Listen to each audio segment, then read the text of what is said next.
पार्वण ऋतु अवसर में भुवनेश्वर सहरांचल पुलिस तरफ आपण मानंकु हार्दिक अभिनंदन और शुभकामना।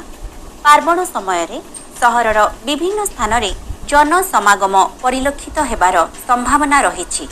दुई चकिया और चारि चकिया जान को निर्धारित स्थान रे सठिक भावे डबल लॉक करी रखंतु एवं कौनसी मूल्यवान सामग्री गाड़ी भितरे रखंतु नाही। भिड़ थिबा स्थान रे सतर्कता अवलंबन करंतु। असुविधा समय रे 112 डायल करंतु किंबा निकटस्थ थाना तथा पुलिस कर्मचारी साहाय्य लोड़ंतु। निजर मनी पर्स भ्यानिटी एवं मोबाइल को जत्न सहकारे रखंतु। घर बाहर को जाउथिबा समय रे सठिक भावरे ताला लगांतु। रास्ता रे ट्रैफिक नियम मानंतु।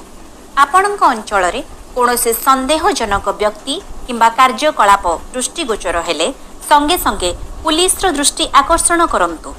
सचेतन रुहंतु, सुरक्षित रुहंतु। भुवनेश्वर पुलिस तरफरु धन्यवाद।